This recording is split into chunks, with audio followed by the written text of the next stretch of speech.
Hello and welcome to yet another exciting video tutorial. और आज हम सीखने वाले हैं दोस्तों सोशल सेलिंग। सोशल सेलिंग होता क्या है और ये कैसे आपके डायरेक्ट सेलिंग बिजनेस के लिए बहुत बड़ा एक वरदान है। हम डायरेक्ट सेलिंग को सोशल सेलिंग के थ्रू एक नई ऊंचाई पे लेके जा सकते हैं, अपने बिजनेस को वो गति दे सकते हैं, अपने बिजनेस को वो मोमेंटम दे सकते हैं, टीम में एक मोटिवेशन क्रिएट कर सकते हैं थ्रू सोशल सेलिंग। जैसा कि इंट्रो वीडियो में बताया गया कि सेल्स ही वो इंपॉर्टेंट कुंजी है जो आपको बहुत ज्यादा और बहुत ज्यादा सक्सेस बना सकता है और आपके कंपनी के हाईएस्ट पोस्ट हाईएस्ट लेवल तक आपको पहुंचा सकता है। तो उस सेल्स को अचीव करने के लिए जो हमारा जो सबसे इंपॉर्टेंट और एकमात्र हथियार है वो है सोशल सेलिंग। तो चलिए दोस्तों सोशल सेलिंग को समझते हैं और अपने बिजनेस को विस्तार देते हैं। सोशल सेलिंग को समझने से पहले आपको यह जानना पड़ेगा कि एफिलिएट मार्केटिंग होता क्या है। ठीक है, चलिए एफिलिएट मार्केटिंग के बारे में जानते हैं। मुझे पता है दोस्तों आप सभी ने इस शब्द को सुना होगा और बहुत सारे लोग ऑलरेडी एफिलिएट मार्केटिंग भी कर रहे होंगे। तो पहले जिनको नहीं पता है या आपको पता है फिर भी एक बार इसको और परिष्कृत रूप से जानने की प्रयास कीजिएगा। So what is affiliate marketing? Affiliate marketing is a part of e commerce business. एक एफिलिएट मार्केटर जो होता है वो मिडलमैन की तरह काम करता है between an e commerce company and between the customer. यानी कि हमारी जो डायरेक्ट सेलिंग बिजनेस है उसमें भी हम यही भूमिका निभा रहे हैं। हमारा एक कंपनी है और एक कस्टमर है, तो कस्टमर और कंपनी के बीच में जो हम सर्विस को फैसिलिटेट करते हैं तो हम डायरेक्ट सेलर कहलाते हैं। तो उसी तरह से ई कॉमर्स कंपनी के बीच में, ई कॉमर्स कंपनी और एक कस्टमर्स के बीच में जो व्यक्ति होता है जो इन प्रोडक्ट्स को प्रमोट करता है उसे एफिलिएट मार्केटर हम कह सकते हैं। ये एक बिल्कुल ही हैसल फ्री बिजनेस है। ई कॉमर्स कंपनी बनाने में बहुत ही बड़ा एक इंफ्रास्ट्रक्चर की जरूरत पड़ती है, बहुत बड़ा इन्वेस्टमेंट की जरूरत पड़ती है और आपको वेयर हाउसेस से लेके शिपिंग लॉजिस्टिक पार्टनरशिप से लेके है ना, स्टाफ से लेके सारा कुछ आपको मेंटेन करना पड़ता है। एक बहुत बड़ी ऑफिस मेंटेन करना पड़ता है, पूरा इंफ्रास्ट्रक्चर आपको डेवलप करना पड़ता है। Just like our direct selling company, जिस कंपनी के साथ हम जुड़े हैं उनको भी ये सारे बहुत सारे इन्वेस्टमेंट बहुत सारे इंफ्रास्ट्रक्चर डेवलप करना पड़ता है। लेकिन एक एफिलिएट मार्केटर या एक डायरेक्ट सेलर को ये सारे प्रॉब्लम्स उसके सर पे नहीं आता है। यानी कि वो एज अ पार्टनर उस कंपनी के साथ एफिलिएट मार्केटर अपनी जिस ई कॉमर्स कंपनी की प्रोडक्ट को एफिलिएट कर रहा है या किसी भी प्रोडक्ट एंड सर्विसेज को एफिलिएट कर रहा है यानी कि प्रमोट कर रहा है, उसमें वो पार्टनरशिप यानी कि भागीदारी, प्रॉफिट का भागीदारी शेयर तो करता है, लेकिन इन्वेस्टमेंट से लेके वो सारा तामझाम में उसका कोई शेयरिंग नहीं होता, उसकी कोई हेडेक नहीं होता है। Just like our direct selling business.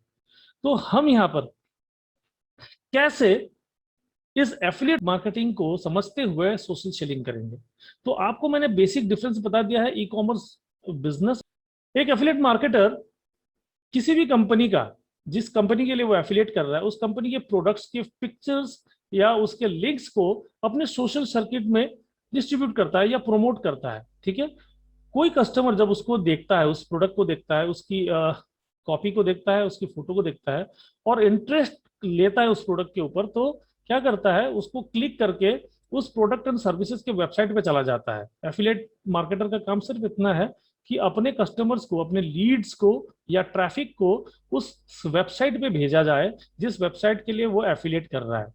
ठीक है, उसके बाद से जैसे वो वेबसाइट में आता है सारा काम फिर उस कंपनी के अंडर में आ जाता है, सारा काम प्रोसेस होता है उस कंपनी के वेबसाइट के अंदर। वहां पर उसको अगर वो प्रोडक्ट वाकई में पसंद आ गया, वो अगर डिसीजन लेता है तो वहां से वो बाई करता है। बाई करने के बाद जो वो पेमेंट कर देता है तो उस पेमेंट का से जो कमीशन बनता है वो कमीशन अगेन एफिलिएट मार्केटर को पेड किया जाता है ना। तो आप मोटा मोटी देख लीजिए, डायरेक्ट सेलिंग भी वही है। डायरेक्ट सेलिंग में क्या होता है कि कंपनी हम प्रमोट करते हैं, कंपनी के प्रोडक्ट्स को हम प्रमोट करते हैं अपने सोशल सर्किल में, और जब कोई उसको परचेज करता है तो उस परचेज के अकॉर्डिंग हमें बिजनेस वॉल्यूम मिलता है, बिजनेस वॉल्यूम के आधार पर हमको कमीशन मिलता है। तो ये पूरा का पूरा ऑफलाइन काम हो गया डायरेक्ट सेलिंग। और affiliate program same to same वही प्रोग्राम है, लेकिन ये पूरा का पूरा ऑनलाइन है। डायरेक्ट सेलिंग में बहुत सारे हमको करियर अपॉर्चुनिटीज मिलते हैं, लेकिन एफिलिएट प्रोग्राम में जैसे आप प्रोडक्ट सेल कर लेते हैं उसके साथ आपका कमीशन आपको मिल गया, उसके बाद आपको और कुछ करियर अपॉर्चुनिटीज आपको उतना ज्यादा नहीं मिलता है। ठीक है, तो ये बेसिक डिफरेंस हो गया डायरेक्ट सेलिंग और एफिलिएट प्रोग्राम में। अब हम समझते हैं इस पूरी चीज को करने के लिए, जिस बिजनेस को मैं अभी तक ऑफलाइन कर रहा था, आज समय का तकाजा है कि हम अपने डायरेक्ट सेलिंग बिजनेस को भी ऑनलाइन लेके आए। तो उस पूरे सिस्टम को, उस पूरे तामझाम को जब हम ऑनलाइन लेके आएंगे, तो क्या उसके लिए क्या मुझे वेबसाइट होना जरूरी है? क्या मेरे पास एक वेबसाइट होना बिल्कुल कंपलसरी है? तो इसका जवाब है दोस्तों, नो, आपको कोई वेबसाइट की जरूरत नहीं है। आज टेक्नोलॉजी इतना उन्नत कर चुका है, इतना डेवलप हो चुका है कि ऐसे ऐसे फ्री टूल्स अवेलेबल है पूरे मार्केट में, जिसके थ्रू से आप सोशल सेलिंग करके अपने बिजनेस को बहुत ज्यादा बूस्टअप दे सकते हैं। मैं यहाँ पर कोशिश कर रहा हूँ आपको ये बताने की कि आप अपने होम मीटिंग्स, जो आज पेंडेमिक सिचुएशन की वजह से बहुत लोगों का कम हो गया है, टीम मेंबर्स बैठ चुके हैं, आप खुद होम मीटिंग्स करने नहीं कर पा रहे हैं, उस होम मीटिंग्स को ऑटोमेट करने का, यानी कि 24 घंटे एक ऐसा सिस्टम बनाने का जो आपके लिए सेल जनरेट करके लाए, जो आपके लिए होम मीटिंग्स करके लाए।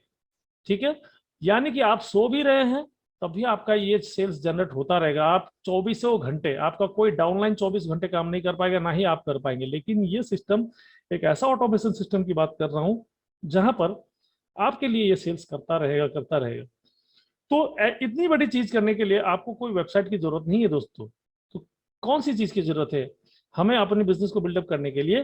तो आपको सीखना पड़ेगा मार्केटिंग, और मार्केटिंग में भी क्या, कौन सी मार्केटिंग? Digital marketing.